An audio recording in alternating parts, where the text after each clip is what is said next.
Hello and welcome to the Build with Baer Workshop. My name is Pat Baer. I'm here to build a model kit and to hang out with all of you. I'm throwing the Bear Cave, the Lego, and the Tier 2 blue emote. If you're currently a subscriber, you can reply with those emotes. If you are not yet a subscriber, you can say hi. You can use other people's emotes. You can say hi and use my emotes. You can be a lurker. You've got so many options available to you in your portfolio. You got a whole lot of stuff you can do. I am here to build the model kit, as I said at the top of the stream, working on the Dlizanza. The Dlizanza right here. We got the top of this kit done. Head, chest, shoulders, and legs. And arms. We still have to work on the feet, the legs, the waist, and the weapons. Not much to do here, but some things to do here. I don't know for sure if we're going to finish this kit tonight. I know what I'm building next. It's a Lego set as voted by my $10 patrons over on patreon.com/PatBaer. They voted, I heard them, and the next thing I'll be working on is a Lego set purchased for Christmas. Hey, we got Lashbrook here, and we got Lord Crashington. Welcome to both of y'all. The Miles Morales figure Lego set was purchased for me off my Amazon wish list. Not off my Amazon wish list. What am I saying? By my parents. I'm so used to people buying things for me off the wish list. My folks just bought me a Lego set. Hey, Mr. Bob. They bought me Grogu back there, the child, which was really nice. And then this year, that was the previous year, and this year they bought me Miles Morales, a little Spider-Man action. So we're going to build a big figure, not a minifig, a big fig. I don't know if that's the proper terminology, but that's what I'm going with. As foretold, I can see here that we have dropped down to 39 subscribers. So the numbers must return. The goal is 40. We are always looking to hit 40 subscribers. If you would like to become a subscriber or you want to gift a sub to somebody in the community, you could do that and get us back to 40. And then I stop talking about it until we dip below again. I'm going to recenter my chair because I'm a little not happy where I'm sitting. Give me a second. That's where I want to be, in direct line with the camera. So the camera is dead on. That is where I want to sit. Yes, I'm now in the zone underneath the camera. Look good. So tonight's agenda: work on the Dlizanza. We got some catch up of stuff. I'm going to talk about a couple things in the second hour. Anime talk. Finally, we return to anime talk because it is the new season. We are here. We're in it. It is the winter 2023 season. I have 3 shows to talk about. Originally, I was going to have 4, but about 5 minutes into the Ice Blade Sorcerer, I was like, oh, this isn't good. I remember the manga, because I was like, I think I read this manga, and I think I liked it. I didn't like the manga, it turns out, and I didn't like the first, even couple minutes of that anime. Also didn't look particularly great animation-wise, and I was like, I'm good. So I am back to 3 shows to talk about in the second hour. And 2 of those shows are romantic comedies. And 2 of those 3 shows do involve magic or some sort of supernatural abilities. And only one of those shows is an isekai. But get this. It eventually will be pretty queer. The sad thing about the magical revolution of the reincarnated princess and the genius young lady, besides the fact that its name is long, is that it is a Yuri isekai, which is very rare. But the characters falling in love, or at least understanding the relationship that they have, or their appreciation for one another, takes a while to get, and I don't think we're going to even get that in the first season. So I can call it a Yuri isekai, but I can say this. You can watch that show, and it's not queer baiting. It's not paying off yet. It probably won't pay off in 12 episodes, but it's not baiting you, which is nice to know. Mr. Bob says, hey, Pat, I got the Ariel HG for way more than anyone should pay for an HG, but Bandai did overnight it from Hong Kong for some reason. Hey, that's awesome, Mr. Bob. I pre-ordered the Luf, which I don't know when that's coming out, but I pre-ordered that a while ago, and I'll get that. I will probably be picking up other kits from this line in the future. Right now, Dlizanza is my first and only kit that has arrived that I've been able to work on, but I do want to do more of those in the future. Another thing we're going to talk about tonight is wrestling, because this was a busy week for wrestling. I thought that we would talk about a little bit at Dynamite last night, AEW. Mostly we would be focusing on the Japanese wrestling, because a lot of great Japanese wrestling happened, and I watched most of it. I did not watch Wrestle Kingdom because I do not currently pay for New Japan Pro Wrestling World at the moment, but I do pay for Wrestle Universe. So I watched a Tokyo Joshi Pro Wrestling show, and I watched or earlier in the week, I watched a Noah show, which was fantastic. So I am getting that. So we'll talk about some wrestling. Unfortunately, there was some WWE news that broke today that was good, and then not good. And we'll have to get into that. Lord Crashington got their Steam Deck today, and it's been fun downloading a bunch of stuff so far. Hell yeah.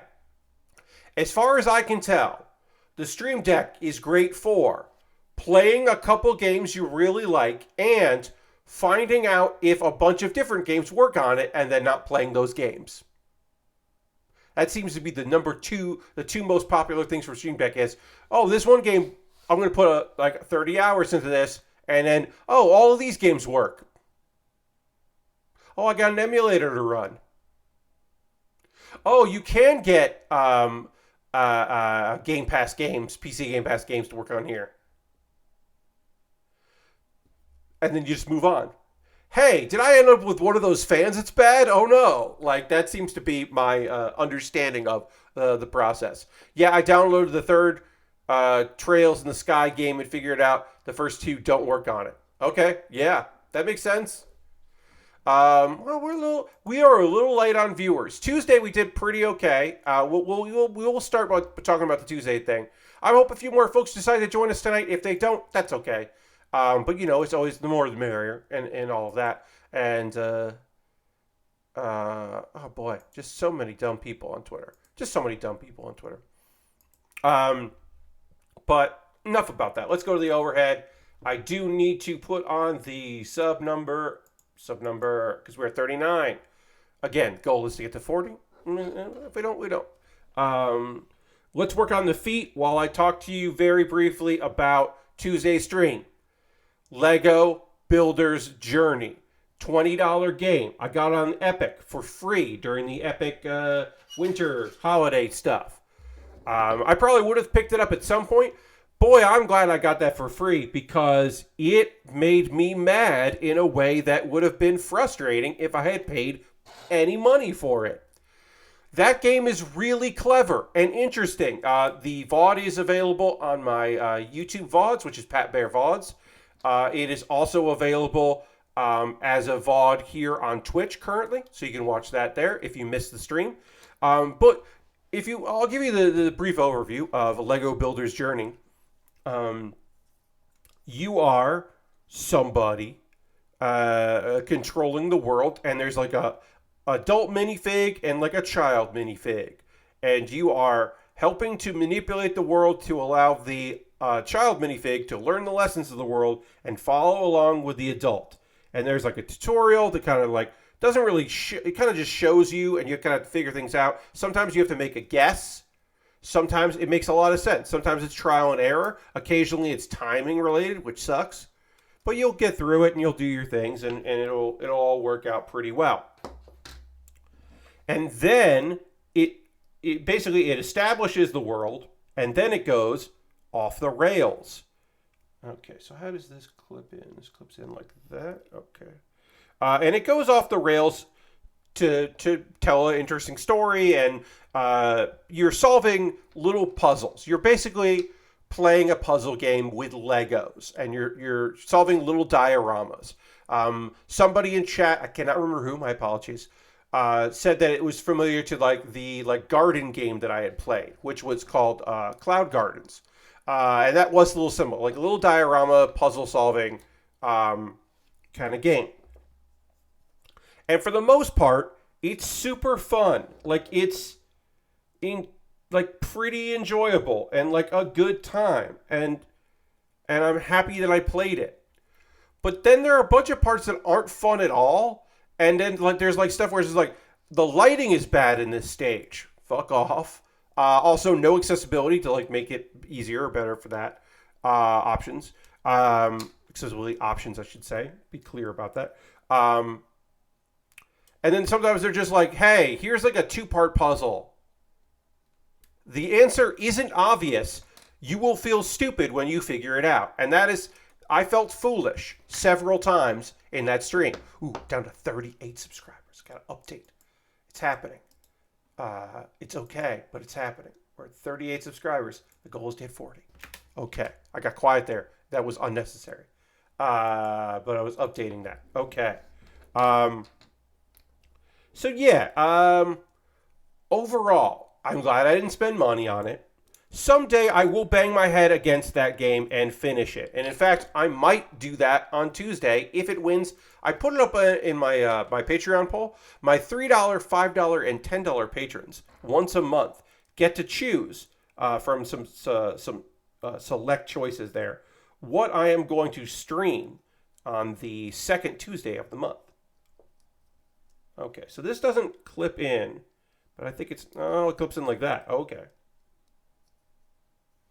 Oh. It didn't clip in one way, but it does clip in the other way. That's why. So I'm going to see, right now, CPU matches versus CPU matches in WWE 2K22 and Pokemon Platinum Randomizer are tied. So if you are a patron over on patreon.com/PatBaer, you can see there's a poll that I put up today. I would love you to vote in that. The third option is Lego Builder's Journey. What I say in the post is CPU matches for CPU versus CPU matches. I put CPU matches versus CPU matches. I meant CPU versus CPU matches in WWE 2K22 the right way, because since the last time I streamed, I figured out how to actually do it properly, and that I was doing it wrong this whole stinking time.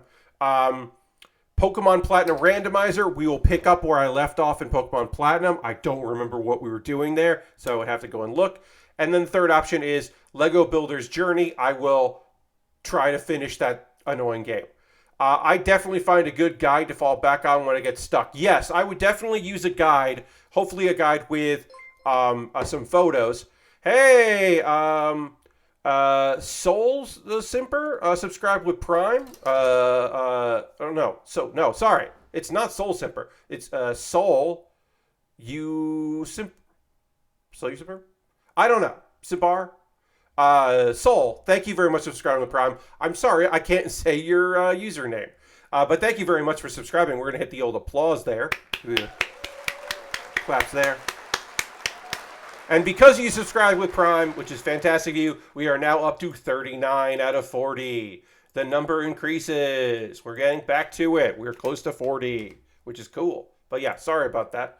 I'm not good at saying names. Also, some of y'all, not all of you, but some of y'all out there created your username not thinking that anyone would say it out loud. And then you end up in a situation with like Abby Russell, who came up with a username not thinking that she would ever go into game entertainment. And therefore would have people trying to remember what her username is. Yeah, some people didn't think like that far ahead, and that's fine. Yes, why be Abby? We all make decisions. Okay, we're just doing the feet here. Luckily, these are identical, so we can do that, and then we'll panel line it once I'm done putting all this together here. But we're almost done with these feet, and then we'll give it a little there, and then we'll start on the right leg. It's clever but terrible for saying it to other humans. Yes, indeed. Now, when I started using Pat Baer as my online handle for everything, as one word, did I know that I would be a Twitch streamer? No. But I did know, the thing that I have known from an early age for years and years and years, is that taking my first name, Pat, full name is Patrick, but I'll go by Pat, and taking my last name, Baer, putting them together, Pat Baer, as like a one word. I have known that that was good since high school, when at a job, there were no other Pats. There was like 3 Chris's. So one Chris was like Chris S. One was just Chris because he was the boss's son. So he was just his name. And the other one went by his last name, which I cannot remember.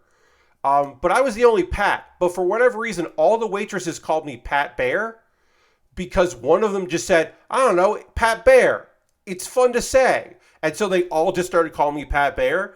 And I was just like, well, this random sample of ladies of different ages seem to know what they're talking about. I guess that's just my brand. I probably did not use the term brand at that point, but that was probably where I just felt it. Hey, John Robert says, hey, Pat Baer, hope this build with Baer is going good. Miss you, bud. I miss you too, John Robert. Thank you very much for stopping in. Happy to have you here. Yeah, we're working on this kit. This is from G-Witch, Mobile Suit Gundam Witch from Mercury, which is the most recent, with an episode this Sunday closing out the first season anime from the Gundam series. And it is a fun build. It was a little annoying at the very beginning because it was not very clear where it wanted the eye stickers. These stickers here. These stickers on the eyes here. It did not make it very clear where it wanted those. And I didn't put them in the right spot, and then I was frustrated. But once we got that done, this has been a really fun kit to put together. I'm going to zoom. I think I was zoomed in out too much, but I don't want to zoom in too much more, like that far. But yeah, now we're working on the feet, which now allows us to go in and do some panel lining of these feet. Get our black marker. We're using black for everything here, pretty much. I don't think there's any parts of this kit where we're using gray. Yeah, Lord Crashington, it is. This kit is a pretty straightforward build. I think the Gundams are going to be probably the most difficult of any kit on because Gundams are fairly complex, and also the Gundams on G-Witch are pretty complex. So I could see those taking some time. But the non-Gundam mobile suits like this one, I think are probably going to be pretty easy to put together because we did all of this in one stream. So I can imagine that I don't know if we're going to finish it tonight, but we're going to get pretty close to finishing it. All right, we got to talk a little bit about some wrestling tonight. I think that is a thing that we should chat about. So, good news. We're going to go through several companies here. We're going to go with WWE first because there's some big news in there. But we'll start with the good news in WWE. The good news being the announcement that this year's Money in the Bank pay-per-view will be taking place, premium live event, will be taking place July 1st in London. That's right. They're going back to the UK. Clash at the Castle was in 2022. It is surprising that the WWE is going back so soon. One would imagine that possibly there will also be an announcement about NXT Europe, which is supposed to happen, but has not happened yet. And perhaps they will make some kind of announcement there, but we don't know. That is good news for wrestling fans, especially UK wrestling fans. Having one of the big 5 in the UK is pretty rad, and is awesome. In news.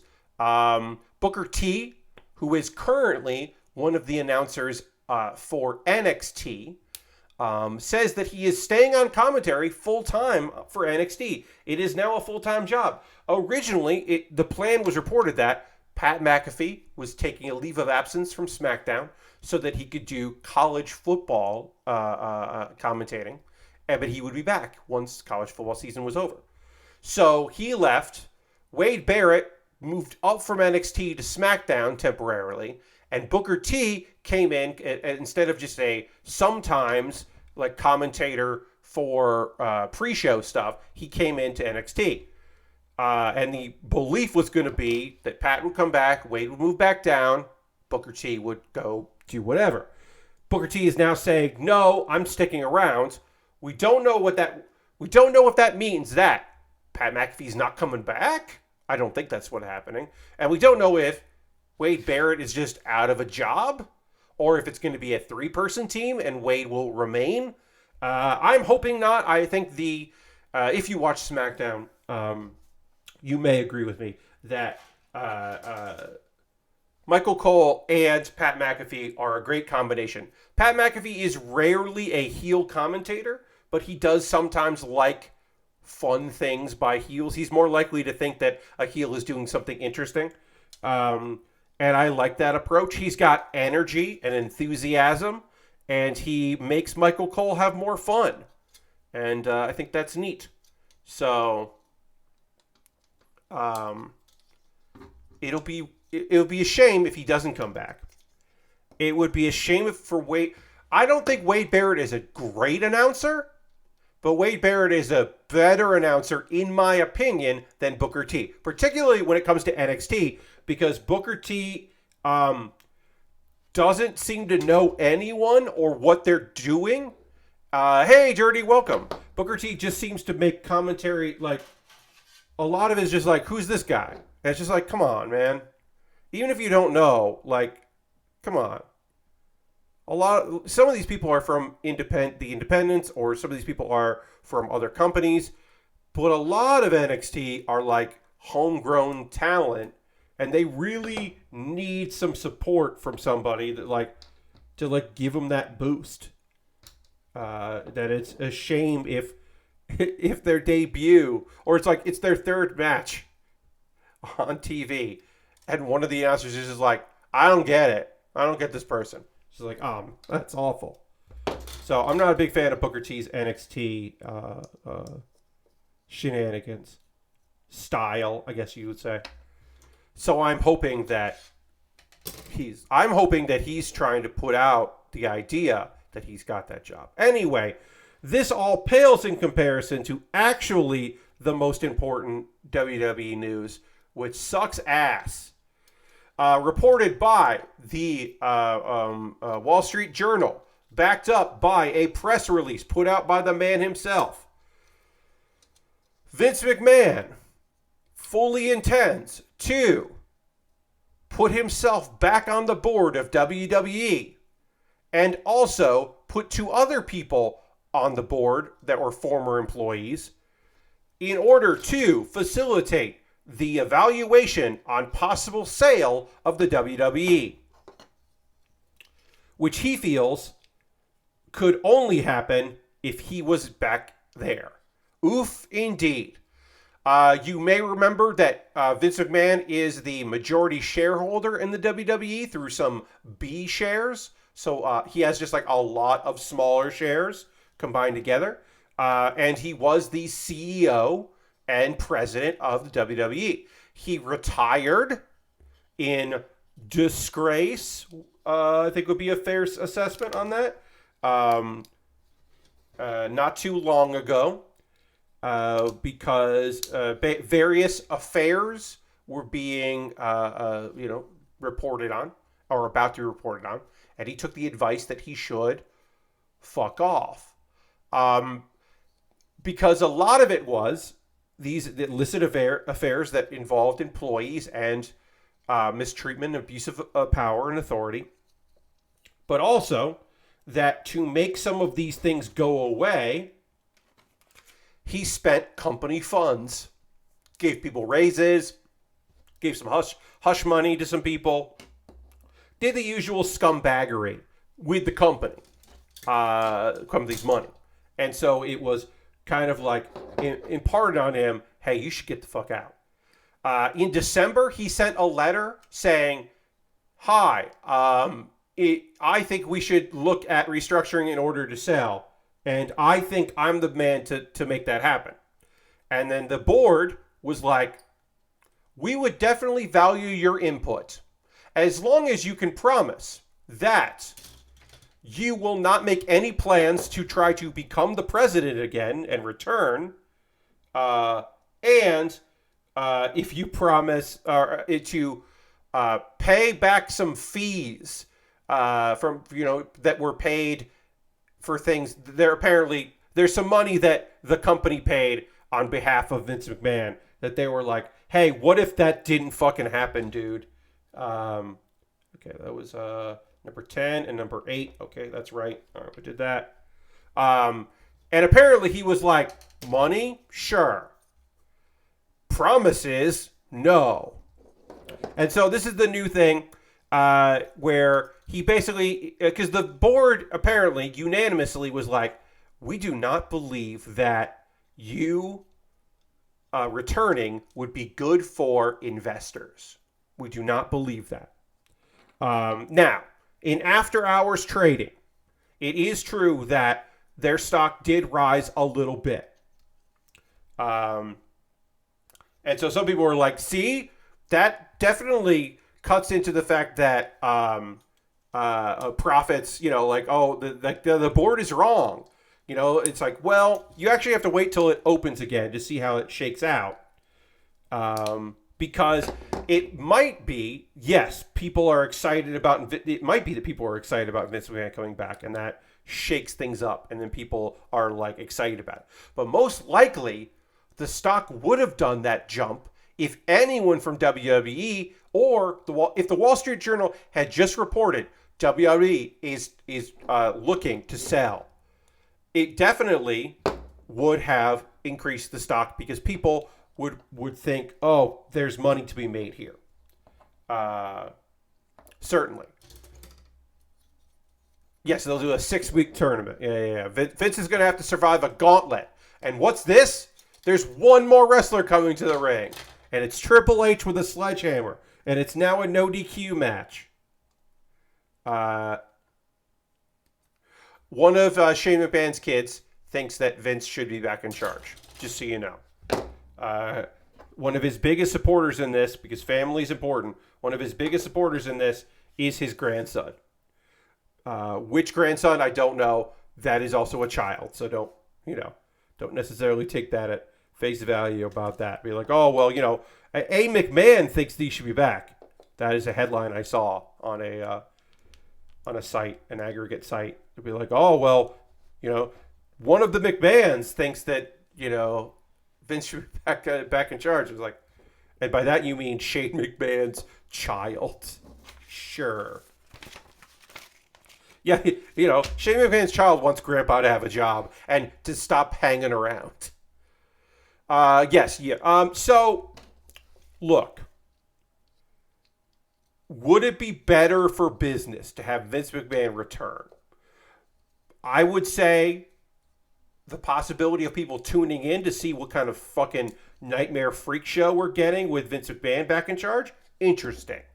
Would probably draw some eyes. Would it make the wrestling product better? No.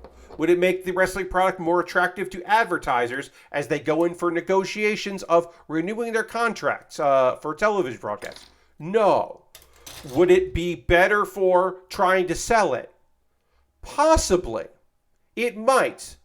It would be the worst decision to make.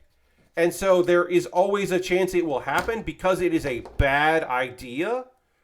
And wrestling loves a bad idea and being like, we're doing it. Oh, you don't like this? Well, guess what? It's happening.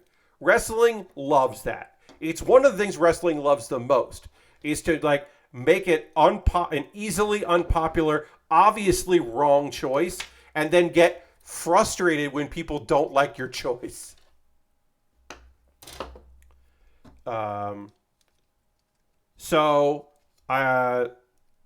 There's some talent. Look, there's like a couple people apparently that are like, that have been unhappy with the current regime. And I imagine those are people who were getting a big push from Vince McMahon and then found themselves not getting that big push. There are a bunch of people that fucking re-signed with WWE specifically because Vince McMahon was gone. They didn't say that, but you know it.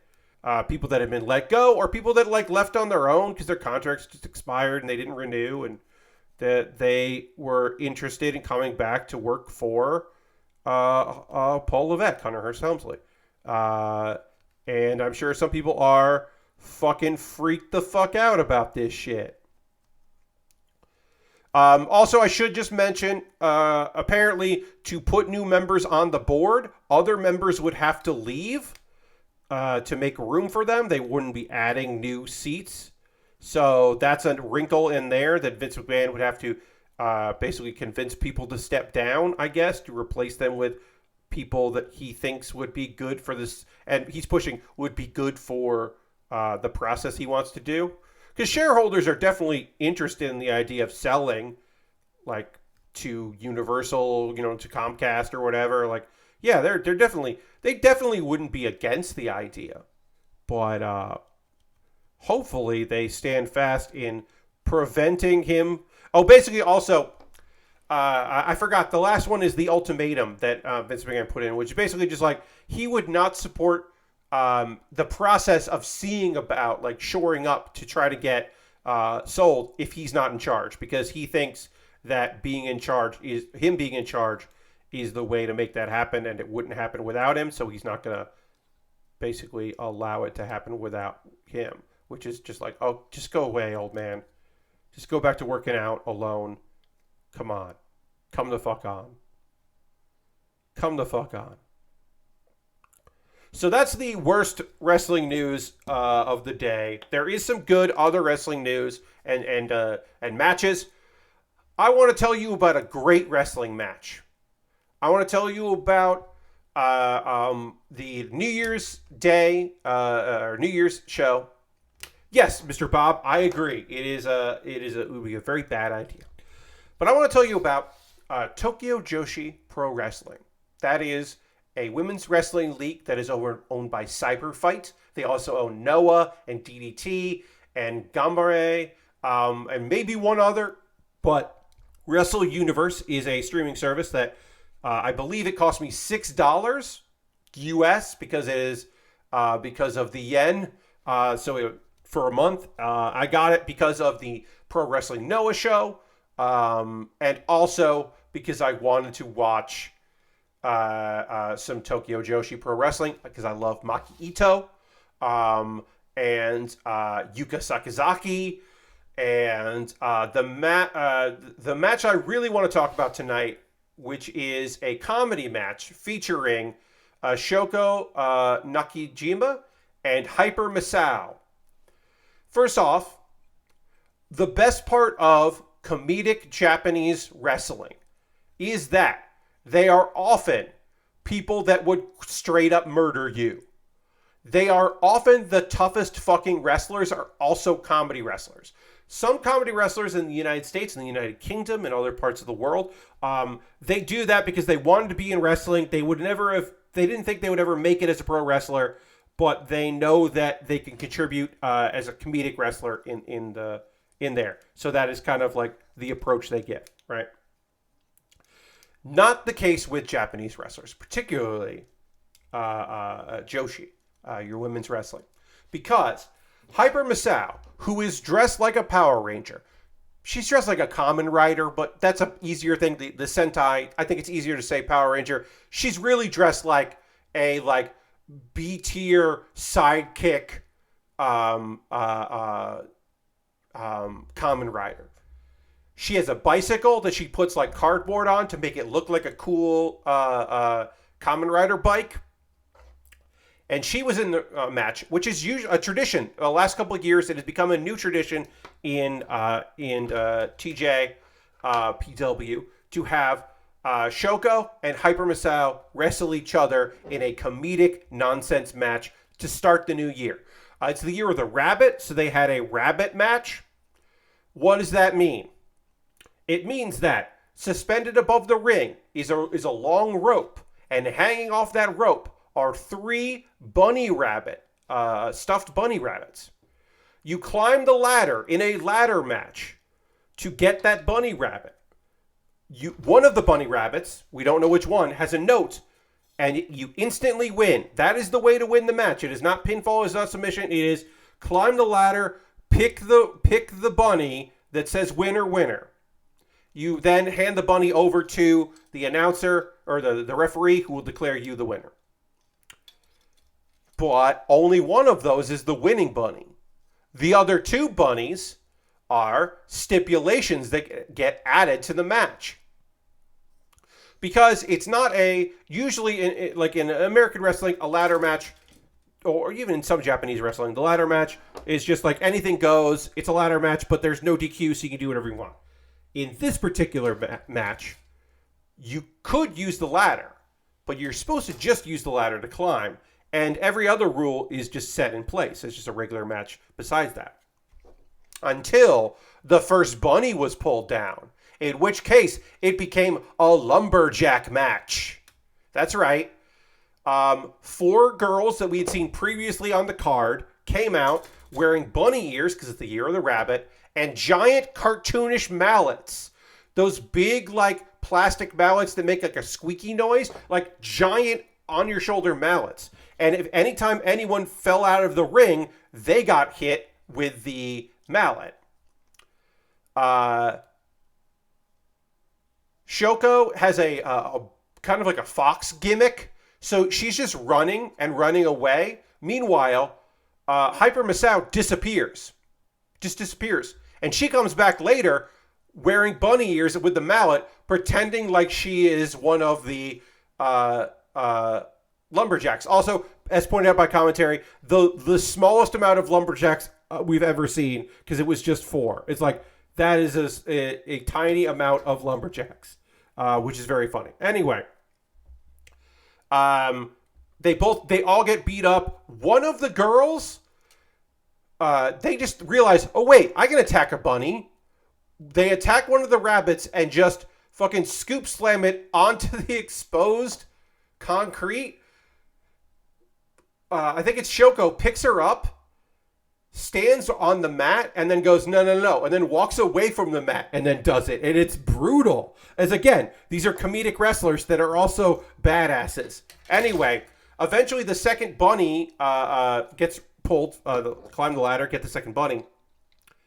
It's another penalty or stipulation. And that stipulation is weapons are legal. That's right.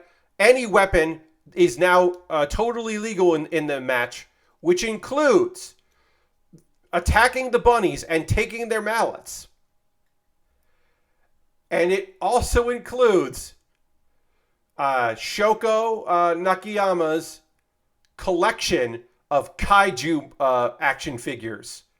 And so these are like tall figures that are like pointy, like Godzilla. There's like a giant Mechagodzilla. It's like this big Mechagodzilla. Just all there.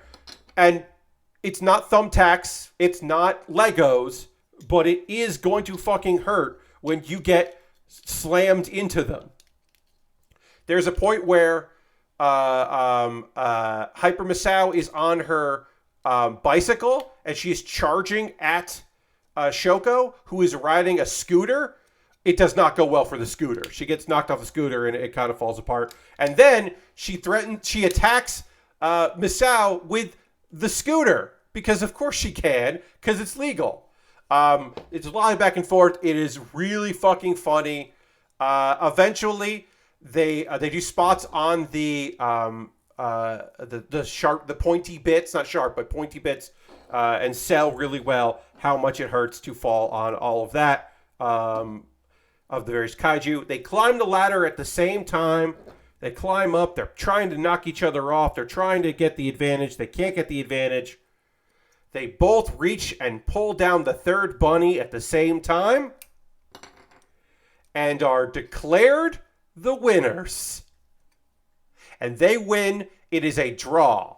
It is a very long comedy match where everybody wins. And we start the new year with no losers. And they shake hands and they're like, you know what? Great. I guess we won. I should mention that they're a tag team. I guess I didn't say that. They're also normally a fucking tag team. And last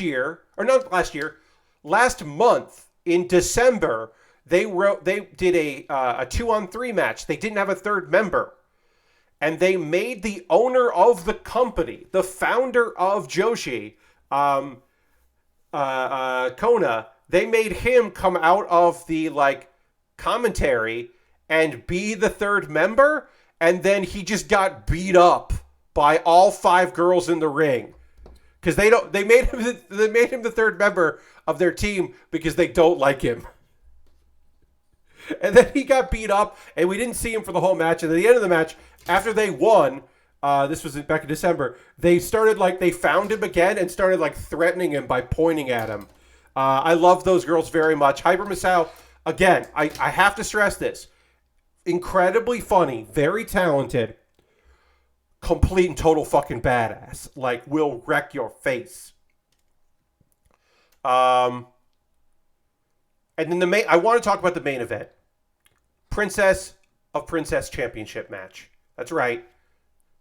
There's the Princess Championship. You want to win that. Yuka Sakazaki defended her title against Miyu Yamashita. And those girls beat the ever-living shit out of one another. It was fucking brutal. It was fucking Japanese strong style. And if you've watched AEW, you may have seen on a few occasions Yuka Sakazaki, the magical girl. She comes out, she's all smiles. She's got kind of puffy genie pants and really cute and fun. And her music is really fun. And she is that in Japan. That is not her America gimmick. That is her gimmick. But she's also, she basically no sells some moves, moves that are supposed to do damage. There are a few of them that do not do damage to her. Instead, they just piss her off, and it's awesome to see. And then after the match, after she retained her title, the new number 1 contender came out, whose name I cannot remember, and I apologize. And that was a dear friend of hers. A good friend of hers is the number 1 contender. And they are both sweet darlings. And they basically both said, well, the challenger was someone has to beat you. And I can't see anyone else. I don't want to watch anyone else do it. So it has to be me. And then Yuka Sakazaki saying, I love you, and I'm going to destroy you. This cute, adorable, wonderful girl is basically you're my best friend, and you're going to fucking get beat up the next time, when we fight. And it was awesome. And then on the other end of that, you've got American badass wrestlers. You've got, oh God, what's her name? Howitzer. I think it's Holly Howitzer. And Max the Impaler, the non-binary nightmare, who are giant monster people. And they won the tag belts by just brutalizing the tag champions. The tag champions held their own by being fast and with lots of kicks. But eventually, it was just I want to say it was the numbers game. It was a 2-on-2 match. It was not, it was a 2-on-2 match. But the numbers game eventually just they just could not keep the pace high enough to survive and just got beat up.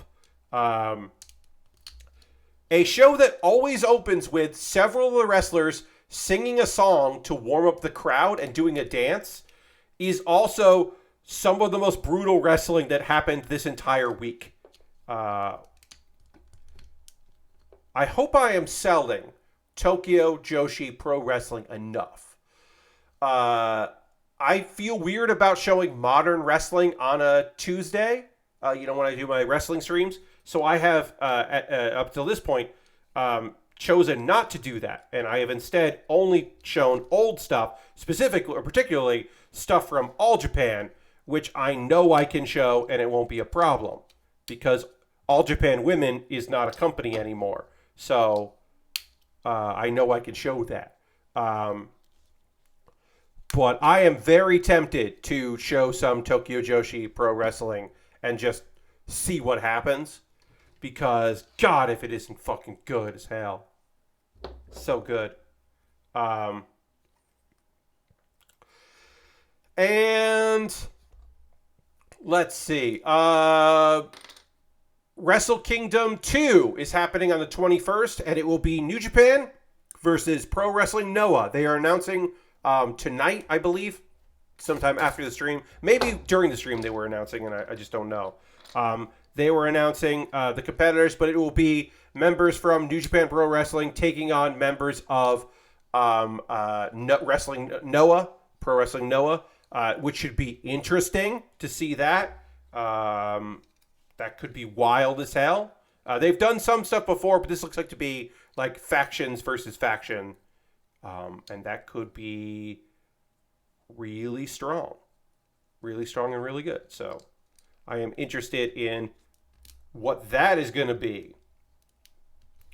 All right. And then we're almost done with this leg. We can now panel line this leg. Getting good progress. Let's see. Other wrestling stuff. AEW. So, Darby Allin won the main event and is now the new, once again, he is the TNT champion, which is their like mid-card belt, defeating the king of television, Samoa Joe. Now, I am not a fan of Darby Allin as a person. I don't love his wrestling. I like his wrestling more than I like him as a man.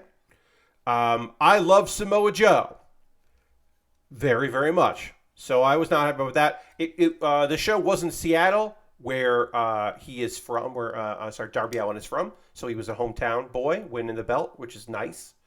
There was a moment where also a guy that has been trained by Darby Allin's dad, Nick Wayne, who is signed to a developmental deal with AEW, but he is not 18 years old yet. But Nick Wayne, a young man who's doing some wrestling, he was in the front row. And Samoa Joe just decided he was going to choke out Nick Wayne before the match started. He was just going to go over there and put his hands on Nick Wayne, obviously with the understanding what was happening. But while he was doing that, I couldn't help but notice that in the row right behind Nick Wayne, who was not like on the hard cam, he was like on the other side, was David Ellis of 343. Halo's own David Ellis, who I came to know as a video producer for 1UP during the later day 1UP days before the One Apocalypse, where everyone got laid off. But yeah, David Ellis of the video production team, who then went on to 343 to work on Halo and is now a senior producer there.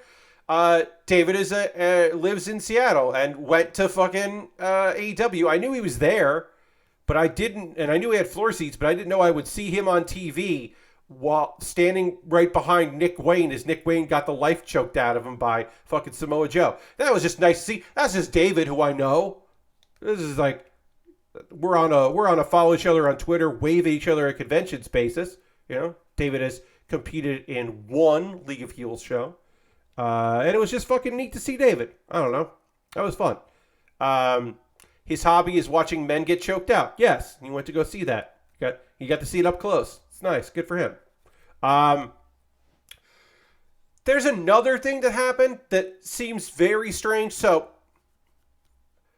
a thing that happened at Wrestle Kingdom was that Mercedes Moné debuted because New Japan Pro Wrestling has a women's title because they have a partnership with Stardom where instead of the Stardom belt being defended on there, they have a women's title. Kairi Sane, who used to be Kairi Sane in WWE, is their champion. She won her match and then got attacked by Mercedes Moné. Who is Mercedes Moné?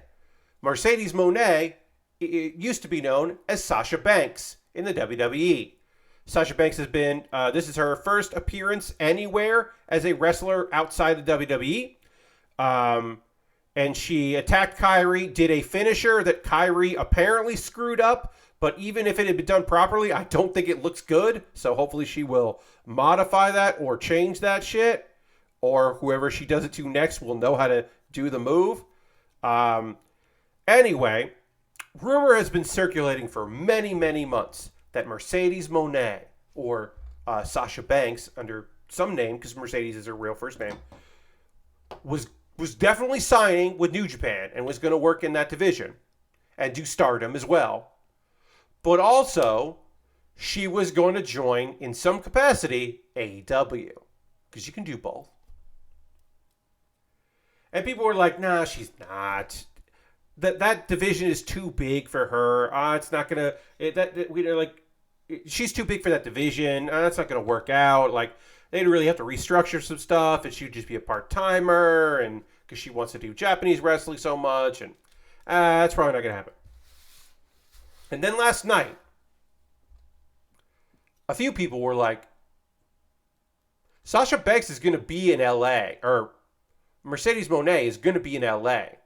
She's going to be Saraya's tag partner. Saraya was Paige in the WWE.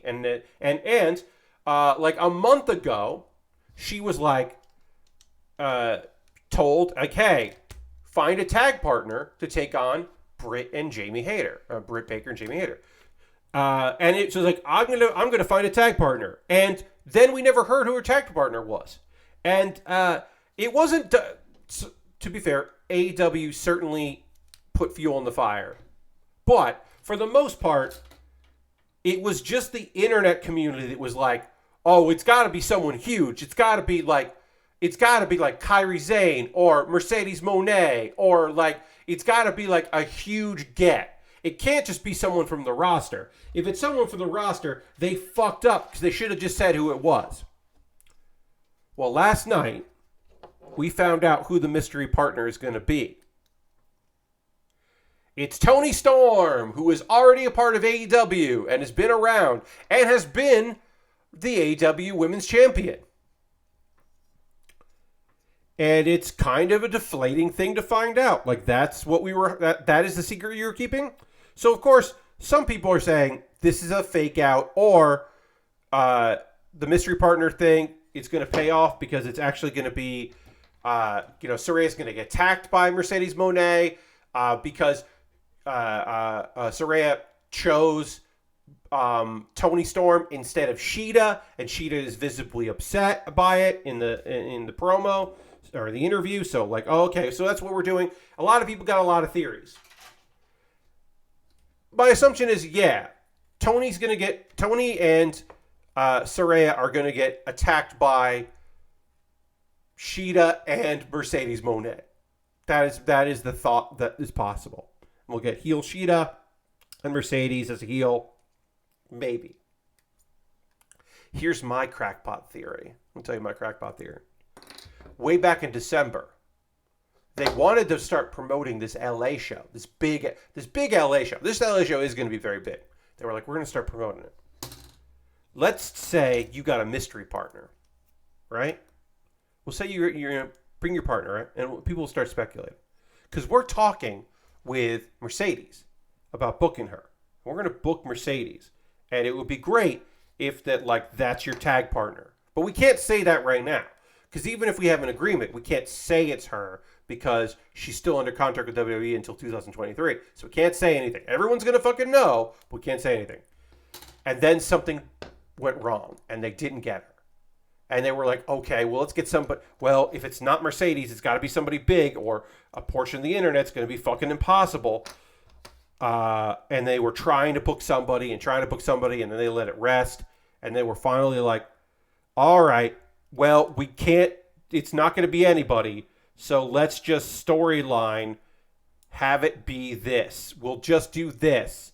We'll do a cool storyline where Shida turns heel on Saraya and Tony, and we'll just do that. And that'll be the thing we do. Because we can't do the other thing that we want to do because we just can't get it together.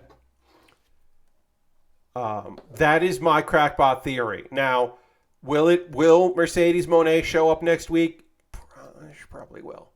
But I do think it is way funnier that AEW did a very WWE thing of starting to promote a thing that you haven't fully booked, and then having to change plans because things didn't work out exactly how you thought they would, and you are now having to pivot.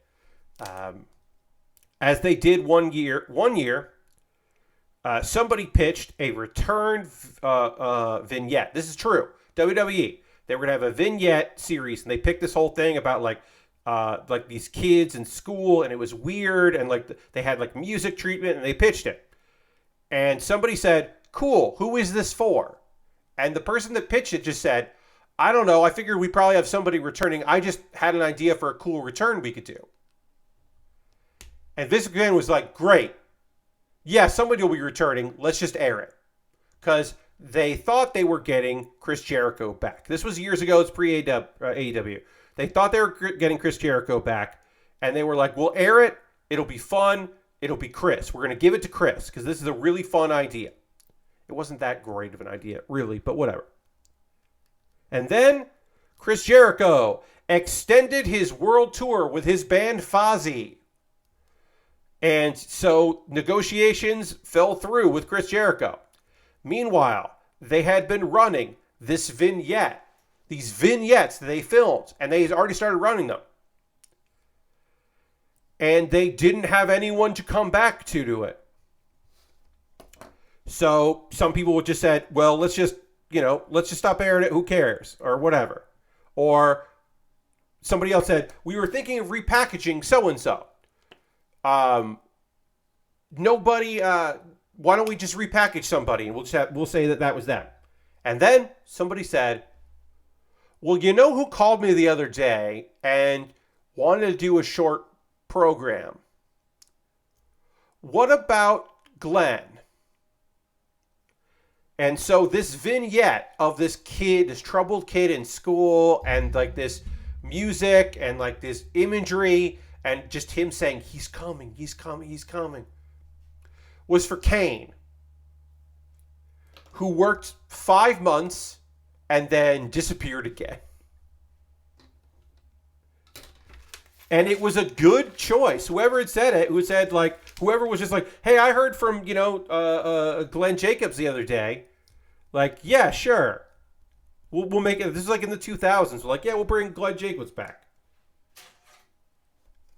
That's all it fucking was. Wrestling loves to set up a thing and then not have it not work out, and then act like it's the first time that's ever fucking happened. Wrestling loves that. It might be its favorite thing, is to be like, wait, someone got hurt, or someone didn't want to come back at the right time, or the booker changed and now the last 6 months have to go out the window because the booker didn't book that and doesn't like it, so we don't get to do that thing that we thought we were going to do. That would have been great. I'm just throwing a thing out of my way. Wrestling is full of that shit, and it's very funny because every time it is like it is the first time for these people to just be like, wait, oh no, what? Oh no. Yes, a concept nobody expected, that Fozzy Osbourne, or probably at that time it was just Fozzy because they got a cease and desist, but originally that band was called Fozzy Osbourne, that Fozzy would be popular and that Jericho would take a longer break from wrestling because he was living his rock star dreams with his band.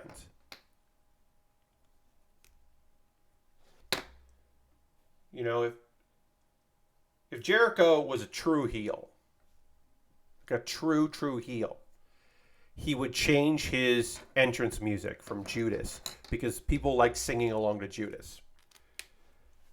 And as a heel, he shouldn't like that people sing along to his music. He should not want the audience to be happy.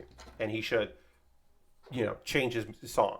But he won't, because it makes him money and sells records and singles and such. So he never will, although he should.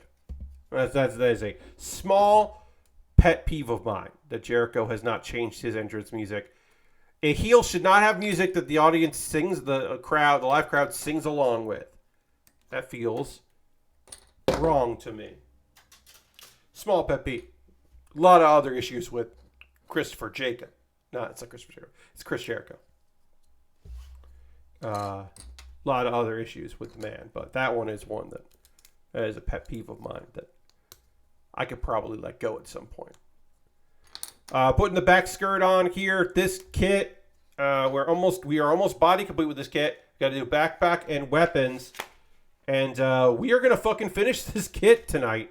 I wasn't sure if we were or not, but we definitely are. There's more to do with it, but not a lot more to do with it. We're gonna take a pause for the calls in a moment or two. I want to finish this segment here, section here, and then because the backpack is a really easy build. And the weapons are pretty damn easy to do. So we're gonna get into some Lego in a bit in the second hour. Hard disagree because then Suzuki would have to change his music. Yes, I also agree, Lashbrook. When you are a heel, you should not have music that people sing along to. It's weird. I don't like it. It's personal opinion. Wrestling never considers if they should really lock down details contracts before committing to plans. You're right, Lashbrook. They just assume that things are going to work out, and then some of them live by and die by the moniker or the phrase "plans change, pal." But yes, they should. They should certainly, at some point in their lives, consider, what if this doesn't work the way we want it to? What if this handshake deal isn't going to be valued or work out for us? All right, we're going to panel on that, throw it together, throw it on this kit, and then we will be ready to take a pause for the cause, and then talk about some anime while I build a backpack and some weapons. Yeah, this is a 2-stream build here. All right.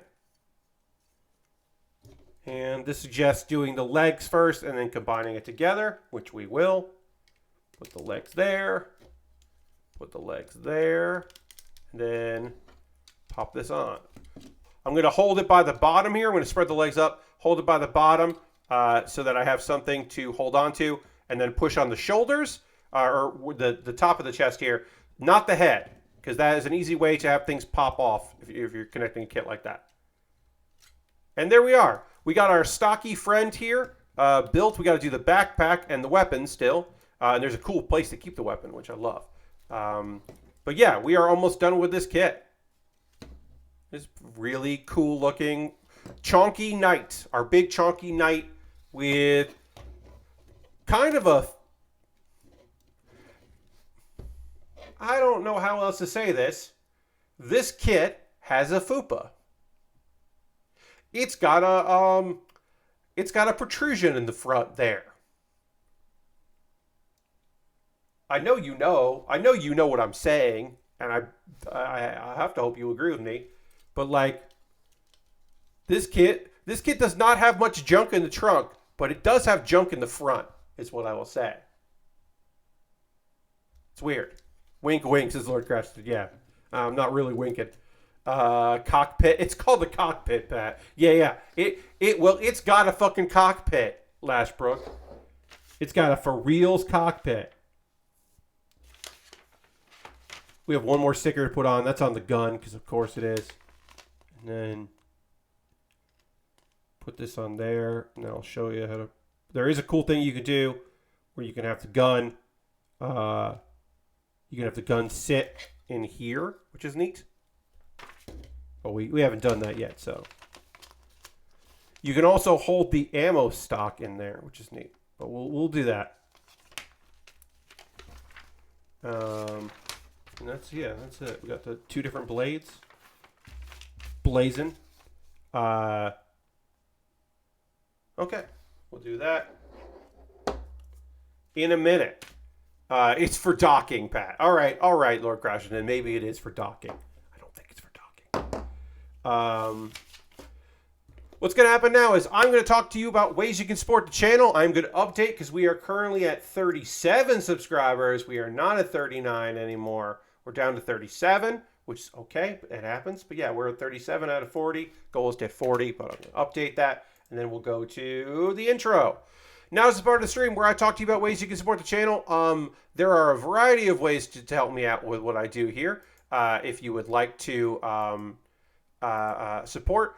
First and foremost, if you're currently a subscriber, you can throw the Bear Cave, the Lego, the site, the emote into chat, the Tier 2 blue emote if you are a Tier 2 subscriber. Becoming a subscriber is the easiest way to support what I do here through your cash money or, like Saul did, Prime Gaming Token. If you have Amazon Prime linked with your Twitch, you get that token. You can use it for somebody, in this case, me. But also, you could use cash money.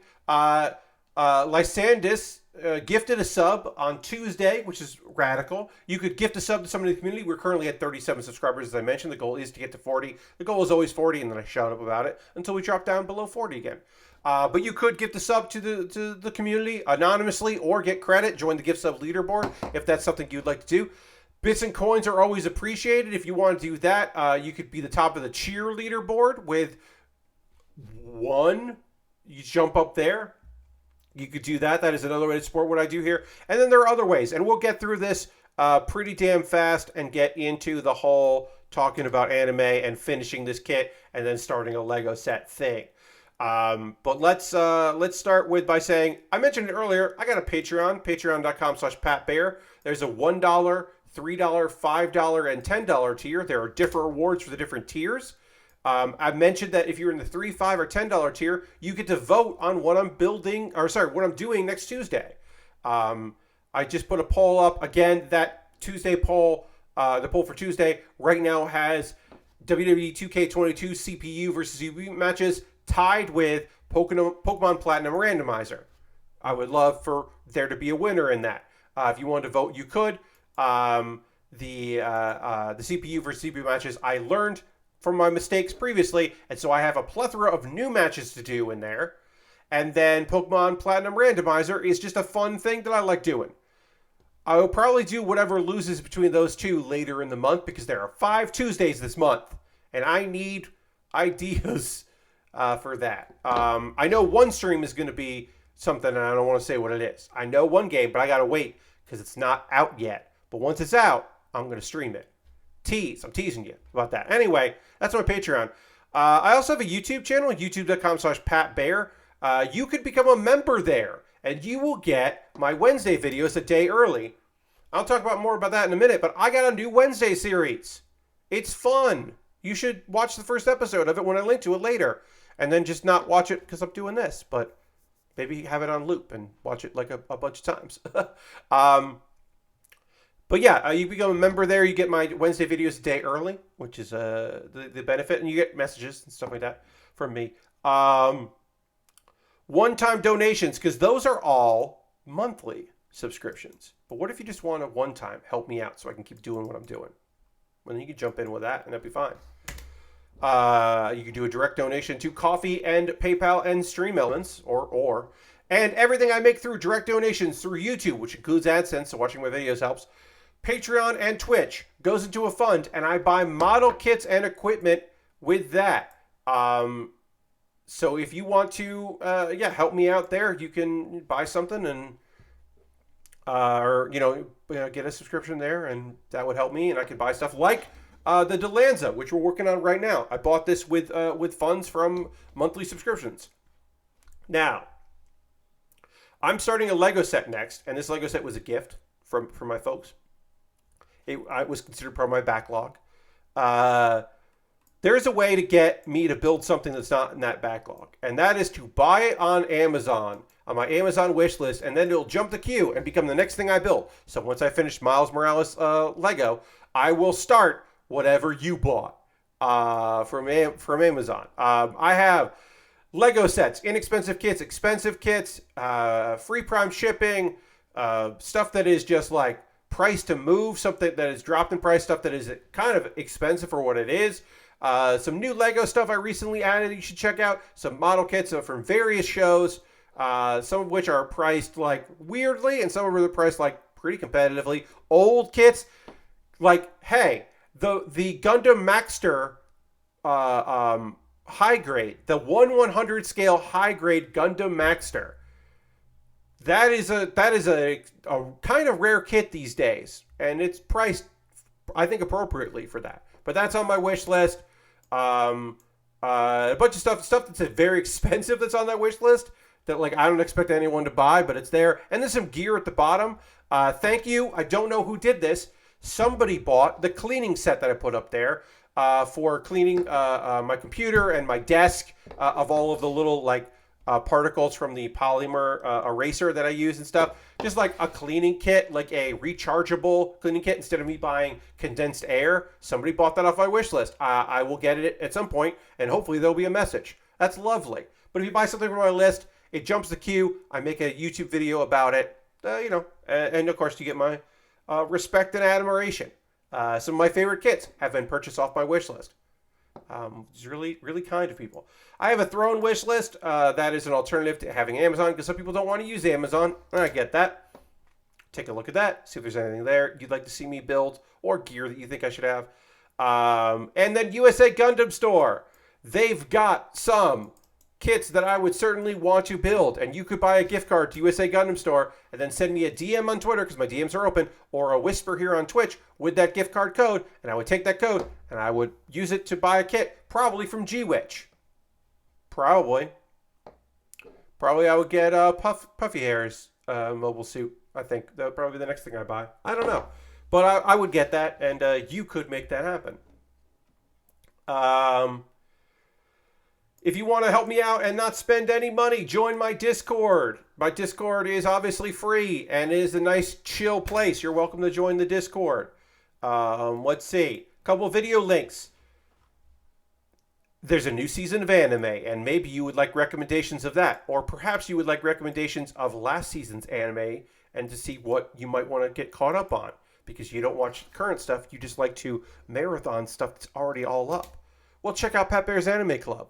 Well, check out that link, because that's what I did there. And then there is a new series for you to peruse. It's called Baerly Rehearsed. Baerly Rehearsed is a new video series that I am doing. Video 1 just went up, which is called The Award.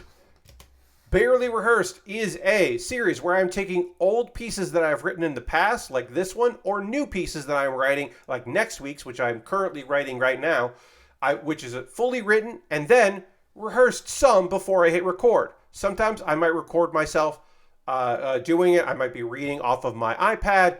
There'll be various ways that I am performing this piece. I might just be, reading off paper. I might have it memorized. But it will be a performance piece that I am doing, a comedic performance piece, or just like, a funny piece of writing that I want to share with you and get in the habit. And it is Baerly Rehearsed. Baerly. Because I want to try it out. This first one is called The Award. It imagines a world where a dude got an award for being an ally to feminists. A feminist ally award for telling other dudes to watch something that they wouldn't want to watch. I think it's telling other dudes to try a thing that they're mad about is, I believe, the official award title that I made up to give myself an award, to give my character an award, I should say. It is based on a piece I wrote years ago that I think is really good and one of the best things I've ever written. And I thought it was a fun performance, and I think you'll like it. So check out Baerly Rehearsed. It's my new series. I am excited to be doing it. I love my yearly projects, and I liked doing the Wikipedia one last year. Do you remember? This one is great because it requires me to write and perform, but it doesn't require me to do any fucking research on the goddamn internet anymore. That actually, honestly, that isn't true, because the one I'm doing next week, I had to go to IMDb to get some credits for reference material. So I did fucking do research on my very second one, but the first one I didn't do any research. I'm proud of Baerly Rehearsed. I think it's a good pun and a good name, and I think it'll be a fun project. And eventually, later in the year, I don't know when it's going to happen, but later in the year, I would like to start doing some stuff that I'm going to challenge some friends to see if they have anything that they would like me to perform. And of course, they would get credit for it. I wouldn't just say it was my idea. Anyway, we got to talk about some anime, but before we get into the anime talk, I got to drink some water. So I am going to dramatically change the overhead camera and also take in some H2O dramatically.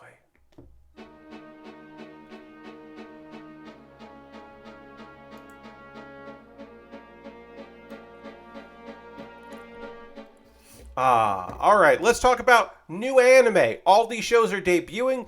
They are all based on manga or light novels. I have not read. I've read only one of these as a manga. But I was interested in the other ideas, so we'll get into that. Yes. Okay. Dang it, Pat. Now I have a dumb idea for Barely Legal, in which you read outrageous court transcripts. Dirty. Barely Legal is an idea that I was like, what would that be? And I could never come up with anything. Outrageous court transcript is interesting. Oh, Lord Crestry wants to hit the dance button, and I will hit the dance button. Here we go. Dance button time. It's a new month, and now we got a groovy January dance song. This song is a real fucking groove.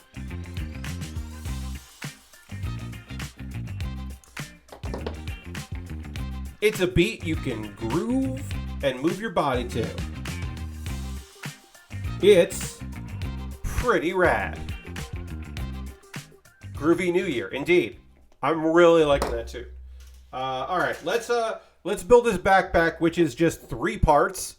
This backpack does not require much effort to do, because we're gonna have to get into Lego here. Okay, so anime talk. It's anime time. The Magical Revolution. This title is so fucking long, y'all. The Magical Revolution of the Reincarnated Princess and the Genius Young Lady. It is on Crunchyroll. All 3 of these shows are on Crunchyroll. High Dive has a couple shows I'm interested in, but not many, weirdly enough. I believe only on Sundays and Mondays do Crunchyroll, or no, sorry. It's Saturday. Friday. They're both Friday shows. So, but first let's get into it's Magical Revolution of the Reincarnated Princess and the Genius Young Lady. This is I've been reading the manga of this, and I have been told that the light novels end up fucking gay. Real fucking gay. And positive. So that is nice. I don't know how gay this adaptation is going to be, because it's only going to be so many chapters. But this could theoretically be past the point that I am in the manga, because it's based on the light novel. And so it could get pretty greatly gay. At the very least, it's good. This is a good series. This show did not get announced until it debuted. It was a show that, of course, got announced in Japan. When I say it didn't get announced, I mean that Crunchyroll does a thing sometimes where they don't talk about a show that they have, because they're only they until it gets released, they don't talk about it, and it's frustrating when that happens, because I want to know if High Dive didn't get it. Well, did Crunchyroll get it? Did Disney Plus get it? Did Netflix get it? Is it going to be a weekly Netflix thing? Is it going to be like a dump at the end? Is it going to be in jail, Netflix jail? Like, what's happening with this? I didn't know. Now I know, and I can tell you that it is indeed a Crunchyroll show. So, this is an isekai, and it is in a world where there is a villainess who is a wronged villainess, and a heroine who seems to have some stuff going on there. It seems a little off. But this is not an isekai where the main character has been reincarnated into like a dating game. As far as I know, this is not based on, the world inside of it is not based on anything from Japan that someone wrote. So it is just it just so happens to be a fantasy world that this girl got reincarnated in. Our main character is Arasafia. Arasafia has always loved magic, but she can't use it herself. Tragic, right? Can't use magic. Never could. But our girl, who is very smart and also has her memories of her life in Japan, in modern Japan, figures out that she can make magical items. She can make gadgets. And the idea is that one day she wants to fly through the sky on a broom, because that's what witches do. They fly through the sky on a broom. She's got like that dream. But also, if she can't make magic, but she can improve the life of other people who haven't, because she's the princess, she does not want to be the ruler. She is the oldest. She doesn't want to get married off and then have someone else be king or whatever, or the prince. She doesn't want that. So she pushes the responsibilities of heir to her brother, Algard, to be like the next king. She's just like, I'm not fit for this. Mom, Dad, you both know this isn't something that nobody wants me to be the next ruler of the kingdom. Algard has the crown prince. Basically, he's got an arranged marriage, right? They're pushing for him to be the next the ruler. So he's got to have arranged marriage, and he's got Euphilia, and Euphilia is like the daughter of the advisor of the king and like a noble and whatever. And then Ophelia is just like, okay, well, neither of us love each other, but it's for the kingdom, it's responsibilities. Let's make this work. Ophelia is what we call a good, hardworking gal. And then Algard meets a commoner, apparently. At some point, he's met a commoner named Lainey. Lainey is like higher in her station than she probably has any right to be, and it's kind of weird that she's there. But she is. She's there, and it's strange that she is. And it's weird that the prince is paying attention to a commoner and is apparently fucking fallen in love with a commoner. And a lot of people, mostly dudes, support her and are on her side. And it's gotta be fucking tough and weird to be in society from a commoner background and to move up and to have like the prince and his dudes around him spending time with you. Including like a bunch of other people that should know better and who should be telling the prince, hey, you shouldn't be hanging out with a commoner. You have a fiance. This is weird. So anyway, Ophelia is just like, hey, Lane, for the good of the kingdom, I think you need to back off the prince. Like, he should be backing off of you, but you also should kind of like understand where things are going here, and you should make the call to back off. And that is interpreted as bullying. So apparently, Algard is just like, yeah, all right, you've been bullying this girl. This is grounds for me to dismiss you, and we can break the engagement.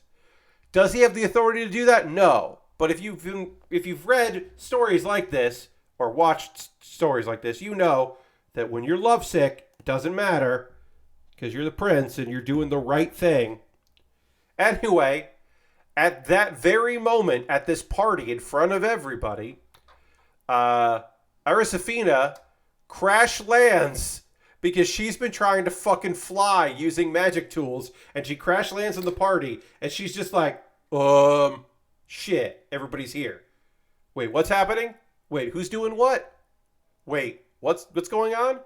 And then she's just like, okay, well, Ophelia, we've never really talked, but you were going to marry my brother, so you would be my sister-in-law. I'm going to kidnap you. And by kidnap, we mean get her out of there and take the heat off of her because she's been, broken up with in front of all these people and labeled as a bully and as a villainess. And Aristafina is already, like, considered a weirdo. So it doesn't hurt her to have people be like, whoa, what'd you do? So she's just like, oh, great, I'm just gonna grab you and take you out of here. Which is a fun idea. Is a fun premise for this show. So yeah, the weird princess has saved the misunderstood villainess. And then things are going to happen in the next couple episodes. I know because I've read the manga. Obviously, they could change from the manga. The manga is an adaptation of the light novel, so things could be different. But as far as I can tell, this is where we're going with it. It is a fun and eventually gay time. I really liked this first episode. I think this adaptation is solid. I think the characterization is fun. I am looking forward to just seeing just how weird Aristafina is, because she is a research-loving weirdo, and I am looking forward to that. I hope they handle the inherent sadness inside of Ophelia well. This emptiness, this girl who her whole life up until this point has only had training in order to be the perfect, like, empress or queen, and now does not know what to do with herself. She didn't do anything wrong, but it's clear that things have happened to her. I am hoping they treat that well. I don't know if they will. But yeah, that is that's your lot there. That's the first of the 3 series that I'm watching. I recommend it. I think it is pretty damn great. So I would say check that shit out. All right. I'm not going to take a photo of this yet. I'm going to finish the gun and then stick the gun in there. We got 2 more weapons to build before it is Lego time. But we'll get these pieces going here. And we have 1 more sticker to put on. Let's talk about the ice guy and his cool female colleague. I like this. This is a fun play on words because cool means that she is a pretty fucking dope individual, and he's the ice guy because he is a descendant of an ice spirit.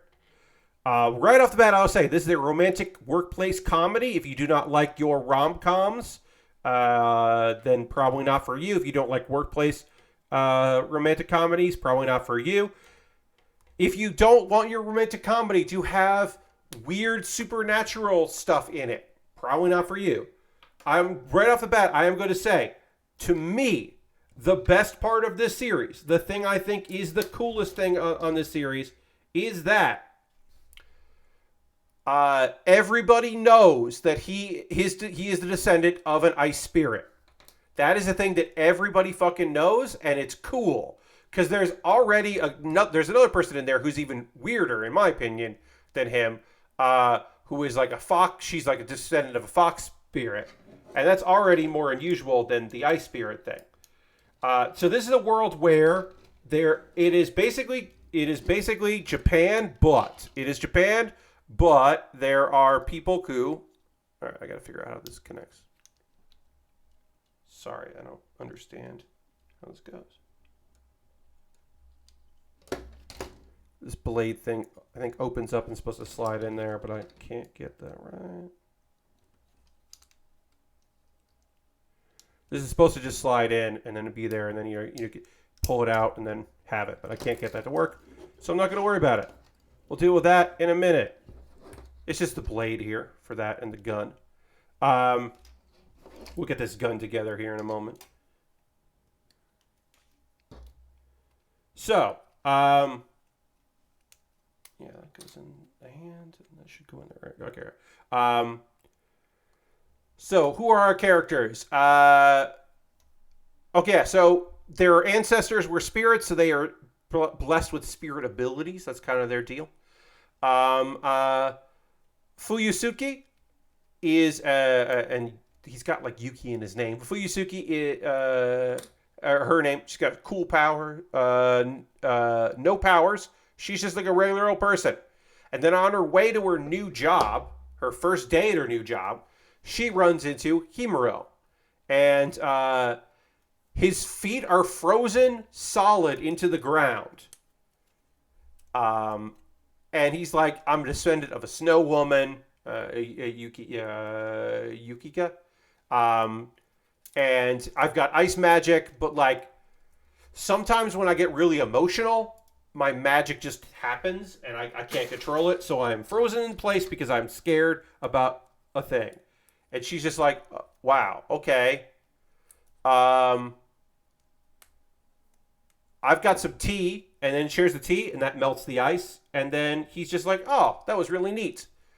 But also, they're the new company, along with Saejima, who's just another regular human, and Komori, who is a fox spirit, as I mentioned. And they're kind of getting to know one another, kind of learning about each other and all that.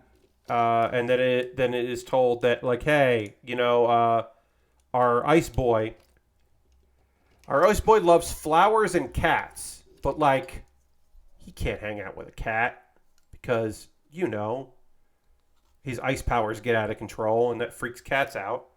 And he'll freeze flowers, and that's terrible. So he doesn't get to see some stuff. So what does she do? She shows up the next day to work with straw packing, because you can pack straw around a plant to protect it from freezing. And she's just like, maybe this will help you. And also, I know I'm weird. I collect cat whiskers from my cat. So you can't touch a cat, but maybe this will be nice. And then Kimuro just fucking immediately is just like, oh, wow, I'm in love with this girl. This girl has gone out of her way to be cool and nice, and I am smitten with her. And he causes a fucking ice storm to show up. Like a fucking snowstorm just starts up because he can't really control his emotions well. He can't control his powers when he gets emotional. And then luckily for him, she does not put two and two together that this sun and snowstorm is related to his powers, and it happened because she was nice to him. She's just like, oh, that's weird. Then later in the episode, really in the episode, the company announces they're going to Okinawa to welcome new employees, and then Himuro is like reluctant to go near there. We don't know why, and we'll find out next episode. So, the thing I like most about this is, one, as I mentioned, it is not a secret that he has ice powers. So it is not keep these secrets, no one can find out I have ice powers, even though that is ridiculous. No. This is a world where people have powers, and it's fine that people have powers, and we're dealing with the fact that people have powers, and it's going to be fine and cool. That is great. I got to take a couple photos here. And then two, right now, it would not work if our main girl, Fuyusuki, was not a little oblivious, right? She's got to be oblivious. Now, I don't love oblivious characters, but in this case, I think it's necessary. Eventually, she's going to have to fucking figure shit out, but you can't have her in episode 1 be like, hey, immediately after I gave you something, I gave you a gift, an ice storm happened. Why was that? Like, she can't immediately just be like, wait, did you get emotional? Do you like me? Like, she can't be like that immediately, right? Sorry, let's get this photo. One more here. She can't do that immediately. So she's gotta, be a little naive or oblivious, right? So I do like that. I think it's fine. Yeah, I like that he only has to keep his crush a secret, and he doesn't have to keep a secret that he has a crush on, that he has some kind of amazing abilities that, weird ice powers, that it's a world where everybody recognizes that.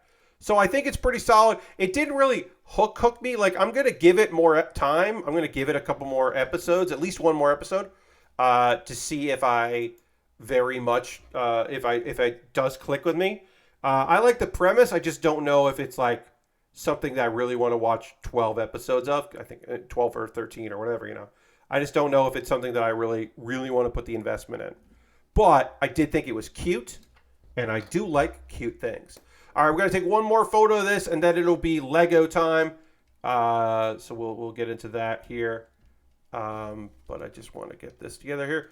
We got our gun. I do love that the weapons are held in the shoulder. I think that is neat. And we'll get one more photo of the Dlizanza done here. Oh, we'll just change that like that. So Dlizanza.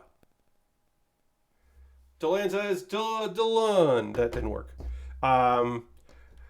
Overall, my thoughts on this kit, because we got one more anime to talk about, and we're going to get some Lego together here. My overall thoughts on this kit is the eye stickers was really frustrating because I put them in as the instructions told me, but they didn't look right. That was frustrating. That is the only part of the build that I did not enjoy. I think everything else came together really well. I love that there are no rubberized plastic pieces, no poly caps, that all of this is just plastic on plastic, because that is smart interlocking, and the way the chest came together was interesting, the way that it was layered. I love that it's just the two eye stickers, which were bad descriptions, but still good. And the one sticker that I didn't even put on, I forgot, there's one sticker I got to put on here on the gun. It's fine that that's not going to be in the photo, but for completion's sake, I have to do it now. I really like that this is a 3-sticker kit. If you were buying a model kit in 2002, this came out in the end of 2002. If you're buying a 2002 model kit and it has like a ton of stickers, everything's fine, don't worry. If it has a ton of stickers, then that should be that you're buying a premium Bandai kit. to like that is from some kit that like otherwise wouldn't exist. It shouldn't be like a kit you can buy in any store that has like a sheet of stickers. That has always been my opinion. The fact that it just had 3 stickers rules, and then everything else was just plastic, and it's still show accurate in its colors. That's great. So overall, this was fun to build with it. I think the thing that hurts the most is that those eye stickers were a pain in the ass, and it's the first thing you build on the kit. That is bad. That is a bad call. But overall, happy to build it. I think that's going to go on display. I'm going to take the desk site down for a little while and put that there because I think that'll look neat. And now we can move on to Miles Morales. Our Miles Morales Lego. There. And then I'll just do a quick edit here. And I'm just going to do Lego. We're just going to get, we won't get into too much building here. We're just going to do some sorting while I talk about some anime here. One more anime series and then probably a little more conversation after that. But we'll just get into some Lego Miles Morales. Parents jump the queue. No, this won. The $10, this was voted on by my $10 patrons, Lord Crash, and it did not skip the queue at all. It just so happened it won, and that happens to be the Lego set. Now, I included it for the $10 patrons because it was part of kits that recently came out. But yes. Dirty says, speaking of stickers, parents always skip the queue. I mean, they often do. Sorry, this is, speaking of stickers, I finally got around to looking at the Space Dwarves model kit I got. I found out I need some modeling glue, and that has a ton of decal options I can use for it. Nice! Okay. Modeling glue, not always fun, but good luck with that. And having decal options, that's neat. That's a fun thing. Good luck to you there, Dirty. I gotta break this box down here. I'm just gonna quickly break this down because these parts are just gonna live here on the old table. Let's see if I can just hit that there. Just gonna hit this glue here. I'm pointing it at me, but I'm doing it in a way where I'm nowhere near my fingers. So my thumb there, real slow on that last part there. Should always cut away from you. And I did not take my own advice there. There we go. Just want to break this box down because we don't need the box anymore. Because I'll just keep this Lego here on the table till we build. So we're just going to do a little sorting here. We won't even get anywhere. We're just going to sort by color. I could just do bag 1 and bag 2, but there's 200 something pieces here, and that is small enough of a kit that I can just knoll it all together. And then we'll just organize some Lego while I talk to you about Tomo-chan is a girl! Exclamation point. That is important to know, friends. Our main character, Tomo-chan, she is a girl. Now, why is that important? Well, knowing yourself, that's always important, right? So we're always pro knowing who you are and knowing your own identity, right? But in this case, it's because her childhood friend, who she has had a crush on, barely understands the idea that his friend this whole time has been a girl, and certainly does not have any romantic feelings for her. This is a high school romantic comedy. If that is not your jam, this is definitely not going to work for you, because that is what we're doing here. We're going to high school romantic comedy going here. Tomo-chan, who has been a tomboy all her life, we start with a confession, friends. None of this will they, won't they shit. Do you want to? Oh, no, you don't, is how we start. Because we literally start with her being like, hey, Kubota. I haven't said his name out loud before. Kubota, I like you. And she's just like, he's like, oh, I get it. Yeah, I get it. This is like reaffirming our friendship because like we're starting a new year and we want to like, basically he thinks it's a bro moment. That he's just like, yeah, like, yeah, you just want to like assure our friendship that like, yeah, bro, no problem. We're still friends. Which pisses her off because she wants to be acknowledged that this was a love confession and not a friendship reminder. So she's mad. And then her best friend, uh, Miss Mizuzu. I haven't said any of these character names out loud, so I am like, I think this is right. So now I am just separating here by color. Mostly, most of this is going to be black, but then there will be some highlight colors here. So I'm just going to put it in there, and then we'll try to organize a little bit as well. Again, most of this is going to be black, so I'm just going to move all the black pieces over there. And then we've got some blue. It's going to go over here. We got all the web effects over there as well. But I can just kind of do this and sort while I talk about that. Okay, so Tomo is basically like told, hey, this is your own fault because you act like a fucking tomboy, dumbass. Like, of course he doesn't see you as a girl. You don't present yourself like that. And she's like, I like who I am, though. But, all right, fine.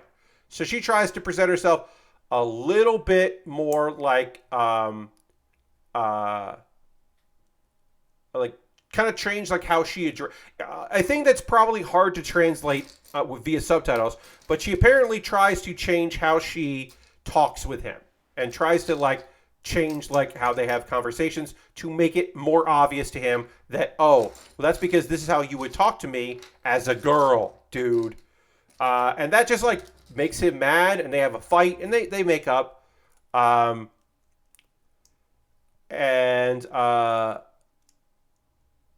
three characters get together and kind of get mad about some stuff, and then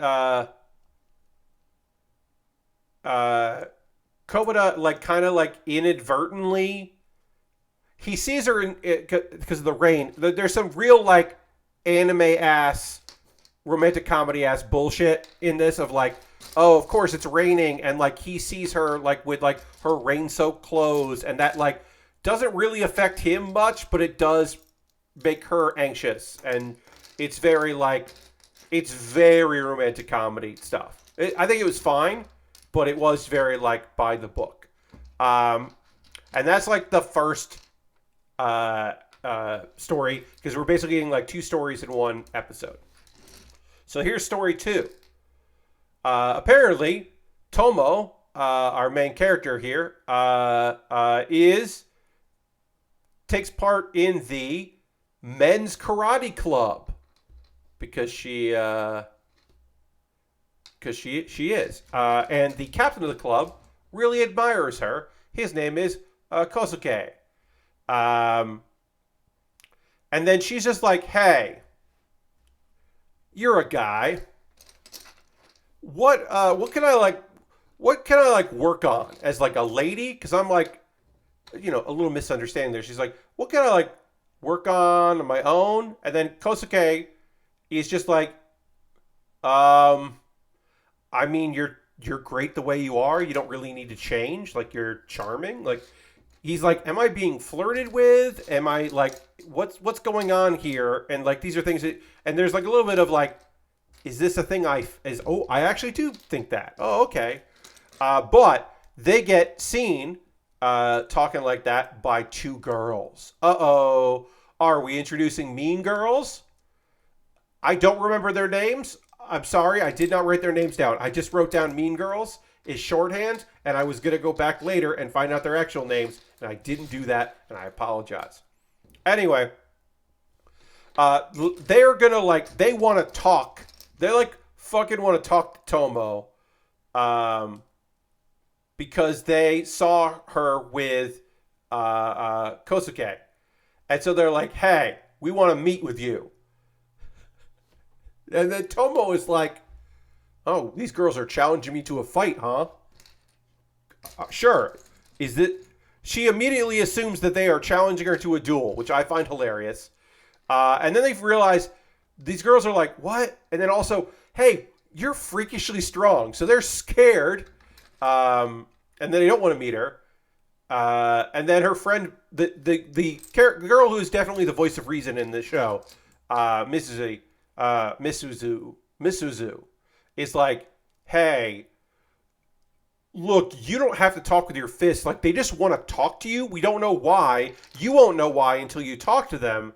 They're probably not trying to fight you. So she's like, hey, what's going on? And then they're just like, hey, we like Kosuke. Now, the fact that two girls both like the same guy could be trouble. The fact that they're like, well, we both like her. We don't need you around because we both like this dude is great. I love that. I love that even though they are ostensibly competing for the affections of the same guy, they're both like, no, one of us are going to end up with them, not you. And I think that's great. But then they're like very surprised because they're basically like kind of trying to tell her to buzz off and like, hey, what's your relationship? What's your deal? Like, are you a threat to us or not? And then Tomo's just like, I want to help you. Because that's a thing that girls do, is they help other girls. They're wing women. And she's just like, I get to be kind of girly and give love advice to other girls and like help. She's going to play like Cupid or whatever. And she's really excited about that. And I'm excited about that too. This series is lovely. Now, could it get repetitive? Sure. Could it get annoying with our dude with Kubota? Is it Kubota? I can't remember. I'm sorry. I'll learn how to say all these fucking dudes' names, but I believe it's Kubota. I think I said Kabata, but it's Kubota. Anyway, eventually, our dude is like, he's gonna have to fucking figure this shit out, that his best friend has a crush on him, and like he's gonna have to like sort through that. But like that could take 12 episodes. I don't know. Of these three, I am personally most interested in the Magical Revolution because I like the manga and I'm interested to see where it goes. But the one that if I was going to recommend a show for you to check out, it would probably be Tomo-chan, because that is a straightforward, this is a good high school-based romantic comedy. So far anyway, there are no tsundere characters. Everyone is pretty lively. I think animation is pretty damn solid. And it's pretty neat. I think it's going to be a fun show. So I would say you should check that out if you want to. And then I will just end. We're going to end the stream in a little bit here because I'm now I just have to kind of know. I'm just doing stuff like this. I'm just taking these parts here, snapping them together, doing all that.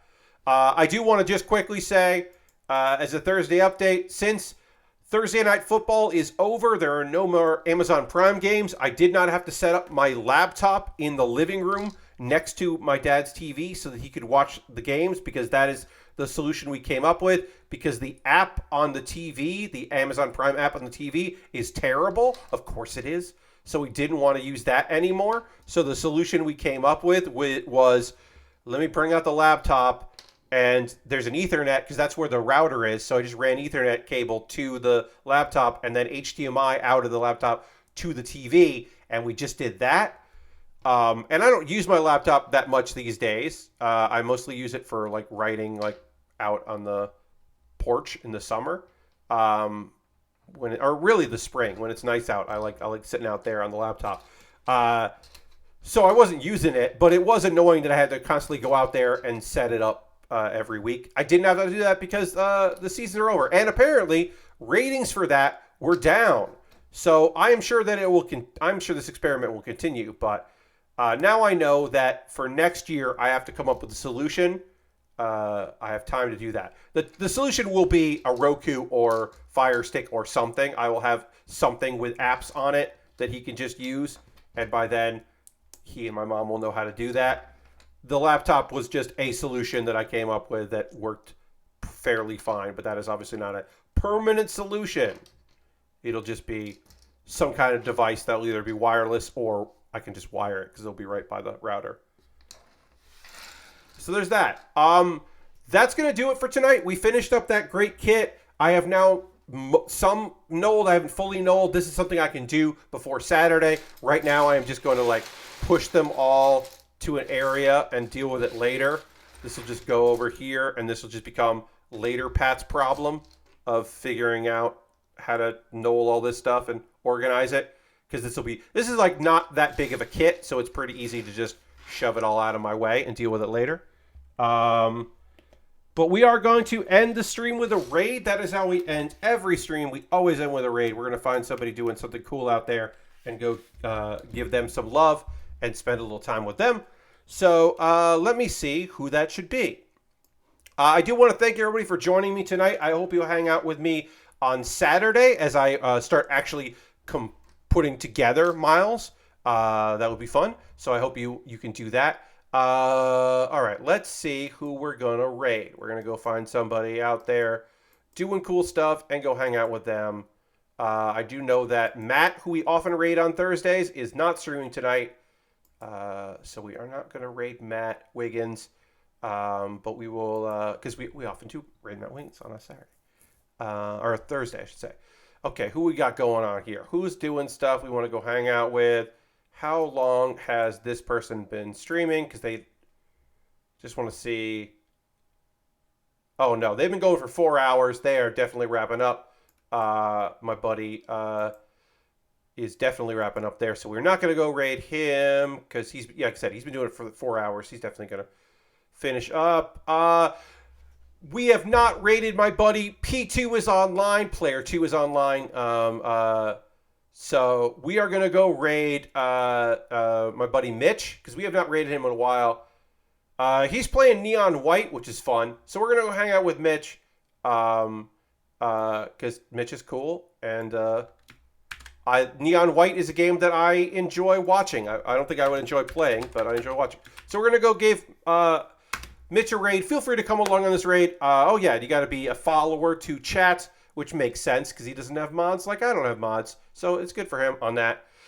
Feel free to come along on this raid. Come back on Saturday, 9 p.m. Eastern for Miles Morales, the Lego set. As we start to put it together, it'll be fully knolled by then. Thanks for hanging out with me. Thanks for chatting. Thanks for being here and hanging out. Shout out to somebody that followed me today named Loud Eric. And Loud is in lowercase and Eric is capitalized. Loud Eric. That is a great username. I wanted to give you a shout out. Thanks for hanging out. I'll see you next time. Goodbye, everybody. Goodbye, goodbye, goodbye, goodbye, goodbye, goodbye, goodbye.